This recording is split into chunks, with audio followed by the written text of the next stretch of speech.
IndiGo సంక్షోభం నేపథ్యంలో ప్రయాణికులపై భారం పడకుండా చూసేందుకు ఎయిర్ ఇండియా కీలక నిర్ణయం తీసుకుంది. ధరలను అదుపు చేసేందుకు ప్రభుత్వం ప్రకటించిన టికెట్ రేట్ల పరిమితిని నేటి నుంచి అమల్లోకి తీసుకొచ్చినట్లు ఎయిర్ ఇండియా వెల్లడించింది. ఇది ఎకానమీ క్లాస్ టికెట్లకు వర్తిస్తుందని ఆ సంస్థ పేర్కొంది. ఈ మేరకు ఎక్స్ వేదికగా విమానయాన సంస్థ తెలిపింది. డిసెంబర్ 6వ తేదీన పౌర విమానయాన మంత్రిత్వ శాఖ జారీ చేసిన మార్గదర్శకాలను అమలు చేసే క్రమంలో ఎకానమీ క్లాస్ టికెట్ల బేస్ ధరల పరిమితిని అమలు చేస్తున్నామని స్పష్టం చేసింది. తమ రిజర్వేషన్ వ్యవస్థలో కొత్త ధరలు అమల్లోకి తీసుకొచ్చామని, ధర పరిమితి అమలును ఎయిర్ ఇండియా కొనసాగిస్తుందని పేర్కొంది. మరికొన్ని గంటల్లో ఇది పూర్తిగా ప్రభావం చూపిస్తుందని, థర్డ్ పార్టీ బుకింగ్స్ వ్యవస్థల్లో ఇబ్బందులు లేకుండా స్థిరంగా కొనసాగించేందుకు దీనిని దశల వారీగా అమలు చేయాల్సి ఉంటుందని వెల్లడించింది.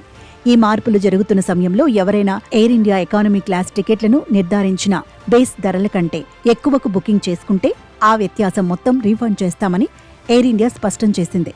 కాగా directorate general of civil aviation జారీ చేసిన FDTL నిబంధన అమల్లో ఇండిగో విఫలమైంది.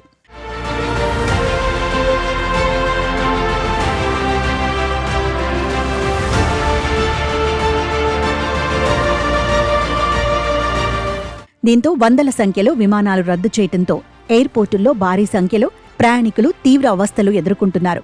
ఈ క్రమంలోనే విమాన టికెట్ల ధరలను అదుపు చేసేందుకు ప్రభుత్వం టికెట్ల రేట్లపై పరిమితిని విధించాలని విమానయాన సంస్థలకు తెలిపింది. దీంతో తాజాగా ప్రభుత్వం మార్గదర్శకాలకు అనుగుణంగా ఎయిర్ ఇండియా టికెట్ రేట్ల పరిమితిని నేటి నుంచి అమల్లోకి తీసుకువచ్చింది. మరోవైపు ఇండిగో విమానయాన పరిస్థితి క్రమక్రమంగా మెరుగుపడుతోంది. ఆదివారం ఆ సంస్థ 1650 సర్వీసులు నడిపింది. రద్దయిన వాటి సంఖ్యతో పోలిస్తే ఆదివారం కాస్త తగ్గింది. నెమ్మదిగా గాడిన పడుతున్నామని సంస్థ ముఖ్య కార్యనిర్వహణాధికారి పీటర్ ఎల్బెర్స్ తెలిపారు. 6 మెట్రో నగరాలతో పాటు ఇతర ప్రాంతాల్లో సమయ పాలన రేటు కూడా మెరుగుపడుతోందని ఇండిగో వర్గాలు తెలిపాయి. కాగా రద్దయిన తీవ్రంగా ఆలస్యమైన విమానాలకు సంబంధించి ఇప్పటి వరకు రీఫండ్ల రూపంలో ఇండిగో 610 కోట్లు విడుదల చేసిందని ప్రభుత్వం వెల్లడించింది. 3000 బ్యాగేజీలను కూడా ప్రయాణికులకు అప్పగించిందని తెలిపింది. మిగతా దేశీయ విమానయాన సంస్థలన్నీ తమ కార్యకలాపాలను సాఫీగా నిర్వహిస్తున్నాయని, ఇండిగో పరిస్థితి కూడా మెరుగవుతోందని కేంద్ర ప్రభుత్వం వెల్లడించింది.